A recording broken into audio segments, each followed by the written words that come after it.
मी विकास Shinde. YouTube चॅनलवर सर्वांचं स्वागत आहे. आज भारतामध्ये मूळव्याध किंवा पायल्स हा 75 ते 80% लोकांना भारतामध्ये आहे. त्यासाठी आपण चर्चा करण्यासाठी आज डॉक्टर नरेंद्र वानखेडे सर यांच्याकडे आलेलो आहोत. त्यांनी नागपूर या ठिकाणी वैद्यकीय महाविद्यालय या ठिकाणी सरांनी प्राध्यापक म्हणून त्या ठिकाणी काम केलेलं आहे. पुन्हा वाशिम जिल्हा हसेगाव या ठिकाणी यांनी अधिकारी म्हणून काम केलेलं आहे. अमरावती जिल्हा हॉस्पिटल आहे त्या ठिकाणी सरांनी डॉक्टर म्हणून काम केलेलं आहे. डॉक्टरांनी 2008 ते 10 ह्या कालावधीमध्ये 2008 ते 2010 मध्ये 1800 काहीतरी त्यांनी ऑपरेशन म्हणजे सर्जरी केलेली आहे. पुन्हा डॉक्टर राजेंद्र गोळे जे वैद्यकीय महाविद्यालय आहे त्या ठिकाणी डॉक्टरनी आपलं प्राध्यापक म्हणून त्या ठिकाणी काम केलेलं आहे. म्हणून जास्त वेळ न घेता आपण आज डॉक्टर साहेबांसंगती बातचीत करणार आहोत. तर नमस्कार डॉक्टर साहेब. नमस्कार. तर आज भारतामध्ये 75 ते 80% लोकांना मूळव्याधाचा पायल्सचा त्रास आहे. त्यासाठी जो मूळव्याध होतं त्याची कारणे काय व प्रकार किती? जसे तुम्ही म्हटले की मूळव्याध हा फारच कॉमन आजार आहे. जवळपास भारतामध्ये नव्हेच तर जगामध्ये 70 ते 80% लोकांना आयुष्यामध्ये कधीतरी कधी ना कधी मूळव्याधचं एखाद्या ना एखाद्या लक्षणाचं एखादं ना एखादं लक्षण लोकांमध्ये कधी ना कधी आढळून येतंय. बेसिकली हा खूप कॉमन आजार आहे. गरीब श्रीमंत असो, लहान मुलं असो किंवा मोठी माणसं असो, या सगळ्यांमध्येच हा आजार प्रामुख्याने आपल्याला दिसून येतो. हे आजार वाढण्याचं जे मुख्याचं कारण जे आहे त्याला आपण म्हणू शकतो ते म्हणजे आपल्या खाण्यापिण्याचे प्रकार समजा. कारण की हा जो आजार आहे हा डायजेस्टिव्ह सिस्टीमचा आजार आहे, गुदद्वाराचा आजार आहे. त्याच्यामुळं आपण जे महत्त्वाचं कारण याच्यामध्ये जे म्हणू शकतो ते म्हणजे कॉन्स्टिपेशन म्हणजे बद्धकोष्ठता. ज्या लोकांना बद्धकोष्ठता राहते ते लोकं शौच करताना एक प्रकारे प्रेशर देतात किंवा दाब देतात आणि त्या दाबामुळं आतमध्ये असलेल्या ज्या रक्तवाहिन्या राहतात त्या फुगू लागतात आणि त्या फुगलेल्या नसांना किंवा रक्तवाहिन्यांना आपण मूळव्याध असे संबोधतो. याला बवासीर सुद्धा म्हणतात किंवा पाईल्स म्हणून जनरल भाषेमध्ये हा शब्द फार प्रचलित आहे. तर याचं जे मुख्य कारण जसं मी म्हटलं तुम्हाला ते म्हणजे बद्धकोष्ठता किंवा शौचेला प्रेशर देणं हे आपल्याला म्हणता येईल समजा. पण असं जरुरी नाही की फक्त बद्धकोष्ठतेमुळेच हा आजार होतो म्हणून. बरेचदा असं सुद्धा निदर्शनास आलेलं आहे की ज्या लोकांना लूज मोशन राहतात, ज्या लोकांना क्रॉनिकली म्हणजे बरेच दिवसापासून जर पातळ संडास असेल, त्या लोकांना सुद्धा हा आजार होऊ शकतो. त्याच प्रकारे असं म्हणतात की मानव जो आपला 2 पायावर चालतो, जेव्हा आपले जे पूर्वज होते किंवा असं म्हणतात की माकडे आपले पूर्वज होते, ते 4 पायावर चालायचे म्हणजे 2 हात आणि 2 पाय. त्यांना हा आजार त्यांच्यामध्ये आढळत नाही. मानवाला एक प्रकारची देणगी म्हणाल किंवा सजा म्हणजे जो 2 पायावर चालतो त्याची एक सजा म्हणून सुद्धा हा आजार आहे. माणूस हा 2 पायावर जेव्हा चालायला लागला त्यामुळे ग्रॅव्हिटीमुळं तिथल्या नसा ज्या आहेत त्या खाली ओढल्या जातात आणि त्याच्यामध्ये मूळव्याध होण्याची शक्यता राहते. तिसरं जे महत्त्वाचं कारण सांगता येईल ते म्हणजे प्रेग्नन्सीमध्ये जेव्हा वाढलेल्या गर्भाशयाचा जो प्रेशर आहे किंवा दाब आहे, तो गुदाशयावर पडतो. त्याच्यामुळे सुद्धा हा आजार मुख्यतः होतो. असे 3-4 महत्त्वाचे कारण आपल्याला सांगता येईल, ज्याच्यामुळे हा आजार आपल्याला होतो. तुम्ही प्रकाराबद्दल म्हटलं तर मूळव्याधचे जनरली 2 प्रकार राहतात. एक असतो आतील मूळव्याध आणि एक असतो बाहेरील मूळव्याध. त्याला आम्ही आमच्या भाषेमध्ये एक्सटर्नल हेमोराइड्स आणि इंटर्नल हेमोराइड्स म्हणतो.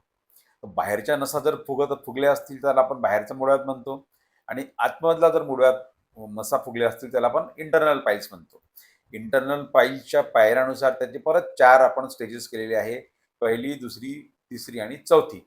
पहिल्या स्टेजमध्ये जस्ट नसा फुगतात आणि चौथ्या स्टेजमध्ये ज्या फुगलेल्या नसा आहेत त्या पूर्णपणे बाहेर येतात आणि ज्या हाताने सुद्धा आतमध्ये जात नाही.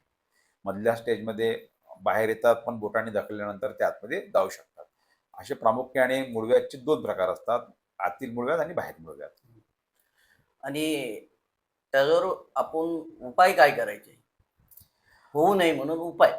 सगळ्यात हा फार एक महत्त्वाचा प्रश्न तुम्ही किंवा महत्त्वाची गोष्ट तुम्ही इथे बोललेला आहात, की मूळव्याध जो आहे हा प्रिव्हेंटेबल आजार आहे. जसं आपण म्हटलेलं आहे, की मूळव्याध हा बेसिकली कॉन्स्टिपेशनमुळं किंवा बद्धकोष्ठतेमुळं होतो. त्यामुळे आजाराचा इलाज करणं ही तर गोष्ट झालीच. झाल्यानंतर तर आपल्याला करावंच लागेल. पण सगळ्यात आधी तो होऊच नये याकरिता उपाय करणे आपल्याला आवश्यक आहे. आणि ते उपाय करणे म्हणजे काय आहे, तर बद्धकोष्ठतेवर विजय मिळवणे. जर तुम्हाला बद्धकोष्ठता झाली नाही, जर तुम्ही शौचाला कुंतले नाही, जर तुम्ही जास्त प्रेशर दिले नाही, तर मूळव्याध होण्याचा जो धोका असतो हा तो फार कमी राहतो. बद्धकोष्ठता टाळण्याकरता तुम्हाला काय करावं लागेल? तर एक म्हणजे तुम्हाला जेवणामध्ये भरपूर तंतुयुक्त पदार्थाचा उपयोग करावा लागेल. तंतुयुक्त म्हणजे फायबरयुक्त पदार्थ. आता फायबरयुक्त पदार्थ म्हणजे कुठले पदार्थ? ज्यामध्ये प्रामुख्याने हिरव्या पालेभाज्या येतात, फ्रुट्स येतात, भाकरी येतात. म्हणजे कोंड असलेले धान्य ज्याला म्हणू शकतो आपण. म्हणजे पीठ न गाळता मैदा जो आहे हा खूप रिफाईन राहतो. पण जर तुम्ही कोंड असलेले जर पीठ खाल्ले किंवा भाकरी म्हणा किंवा अ, बाकीचे जे आहे काही तुमचे नाचणी वगैरे आहे याच्या जर तुम्ही जर मिक्स करून भाकरी जर खाल्ल्या, तर त्याच्यामुळे तुम्हाला शरीरामध्ये फायबर भरपूर मिळेल आणि फायबर जर मिळाले, तर शौच जी आहे ती तुमची एक प्रकारे साफ राहील आणि तुम्हाला बद्धकोष्ठतेचा त्रास होणार नाही. त्याबरोबरच एक पाण्याचं जे प्रमाण आहे पिण्यामध्ये ते सुद्धा योग्य प्रमाणात पाहिजे. उन्हाळ्याच्या दिवसामध्ये साधारणतः 7 ते 8 ग्लास पाणी आणि ऋतुमानानुसार जसं हिवाळ्यामध्ये आपण 3-4 ग्लास पाणी पिलं तरी ते सफिशियंट आहे. बेसिकली ह्या 2 गोष्टी आपल्याला करता येईल, ज्याच्यामुळे बद्धकोष्ठता आपल्याला टाळता येईल. तिसरं जे अजून एक महत्त्वाचं सांगता येईल, की शौच जे आहे आपण आजकाल जे टॉयलेट सीट्स वापरतो. बऱ्याच घरामध्ये तुम्हाला आता पायाच्या दुखण्यामुळं, टोंगळ्याच्या दुखण्यामुळं आपण वेस्टर्न कमोड जो आहे तो प्रिफर करतो. पण जी आपली इंडियन पद्धती होती, जी ओरिसा पॅन्ट ज्याला म्हणतो आपण, की जी आपली इंडियन बैठक जी होती समजा, जी आपण हं. स्क्वॅटिंग पोझिशनमध्ये बसायचो. त्या पद्धतीमुळे सुद्धा बद्धकोष्ठता टाळण्याकरता फार जास्त मदत होते. तिसरं असं आहे, की शौचाला फार जास्त वेळ बसू नये. शौचाला फार जास्त वेळ जर बसले, जसं आजकालच्या मुलांना म्हणा किंवा नवीन पिढीला शौचमध्ये मोबाईल घेऊन जाण्याची फार मोठी सवय झालेली आहे. बरेच लोकं पेपर घेऊन आतमध्ये बसतात. त्याच्यामुळे सुद्धा तुमचं लक्ष शौचाकडे न जाता, लक्ष तुमचं विचलित होतं. मोबाईलमध्ये किंवा पेपरमध्ये लक्ष राहतं आणि शौचाला वेळ लागतो. तर बेसिकली शौचाला वेळ लागणं हा सुद्धा एक बद्धकोष्ठता होण्याकरता एक महत्त्वाचं कारण आहे. त्यामुळं तो जर वेळ आपण जर कमी केला, तर बद्धकोष्ठता तुमची कमी होईल. प्रेग्नन्सीमध्ये खास करून आपण जर सरळ जर झोपलो पाठीवर, तर गर्भाशयाचं प्रेशर जे आहे ते तुमच्या उदयाच्यावर येतं. त्यामुळं प्रेग्नन्सीमध्ये खास करून जेव्हा 3rd ट्रायमेस्टर राहतं, जेव्हा गर्भाशयाचा आकार फार मोठा होतो, त्यावेळेस एका कडेवर जर झोपला आपण डाव्या किंवा उजव्या कडेवर, तर त्याच्यामुळे सुद्धा गुदाशयावरचा प्रेशर कमी होऊन किंवा भार कमी होऊन बद्धकोष्ठता अव्हॉइड करण्याकरता त्याच्यामुळे आपल्याला मदत होऊ शकते. हे काही 3-4 महत्त्वाचे कारणं आहेत, की ज्याच्यामुळे तुम्हाला बद्धकोष्ठता टाळता येईल आणि पर्यायाने तुम्हाला मूळव्याध जो आहे, हा सुद्धा तुम्हाला काढता येईल. ह्यावर व्यायाम करणे योग्य आहे का? मूळव्याध एकदा जर झाला मूळव्याध, तर तुम्हाला फार ज्याला म्हणतो आपण हेवी व्यायाम ज्याला म्हणतो आपण वजन उचलणे किंवा खूप जास्त धावणे, हे करणं योग्य राहणार नाही. पण मूळव्याध टाळण्याकरिता तुम्हाला नक्कीच व्यायाम करता येईल. जसं मी म्हटलं आहे, की बद्धकोष्ठतेमुळे मूळव्याध होतो आणि बद्धकोष्ठता अव्हॉइड करण्याकरता काही योगासनाची काही आसनं आहेत. त्याच्यामध्ये सर्वांगासन आहे, बालासन आहे. बरेचसे 4, 5, 7 आसनं आहे, की ज्याच्यामुळं तुमच्या पोटावर भार येईल आणि ते पोटावर भार आल्यामुळं तुमच्या आतड्यांची हालचाल वाढेल. हालचाल वाढल्यामुळे तुम्हाला बद्धकोष्ठता होणार नाही आणि पर्यायाने तुम्हाला मूळव्याध होणार नाही.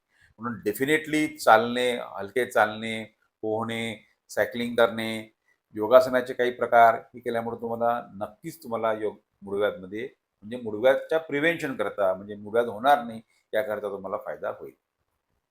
जे भगेंदर आहे, जे आहे पिस्तुल्या, भगेंदर एकच आहे वाटतं ते. ते खाल्ल्यामुळे होते का? काही खाल्ल्यामुळं होतंय का काही दुसऱ्या कारणामुळं ते भगेंदर पिस्तुल्या आजार होतो तो? आता बरेच लोकांमध्ये हे फार कन्फ्युजन आहे. म्हणजे कुणालाही जर उदाशी जर आजार असला, तर लोकांमध्ये एक सहज समज आहे, की काय आजार आहे? तर आम्हाला मूळव्याध आहे किंवा आम्हाला व्याधमूळ आहे. पण एक जाणून घ्यायचं आहे आपल्याला, की इथे फक्त मूळव्याध हा आजार नसतो. बाकीचे सुद्धा इतर सुद्धा आजार इथे होऊ शकतात. त्यामध्ये प्रामुख्याने जसं आता सरांनी म्हटलेलं आहे, की भगंदर किंवा त्याला आपण फिस्चुला म्हणतो, हा आजार सुद्धा होतो. तिसरा जो आजार आहे तो म्हणजे फिशर असतो आणि चौथा आजार म्हणजे ॲब्सेस किंवा गडू तयार होणं. तर बेसिकली या जागेला चार चार प्रकारचे आजार असतात. एक गडू म्हणजे ॲब्सेस, दुसरं फिशर, तिसरं फिस्चुला आणि चौथं मूळव्याध. तर सरांनी जसं म्हटलंय की फिस्चुला किंवा भगंदर हा कशामुळे होतो? तर बेसिकली गडू किंवा ॲब्सेस तयार होणे आणि त्याच्यानंतर जो तयार होणारा आजार आहे तो म्हणजे फिस्चुला होणे. तर फिस्चुला हा जो आजार आहे हा प्रामुख्याने खाण्यापिण्यापेक्षा तुमच्या इन्फेक्शनशी संबंधित आहे. जर तुमची इम्युनिटी कमी झाली, तुमची रोगप्रतिकारक शक्ती कमी झाली, तर जी गुदाशय असते त्यामध्ये ना काही ग्रंथी असतात, ज्याला मी ॲनल ग्लँड्स म्हणतो.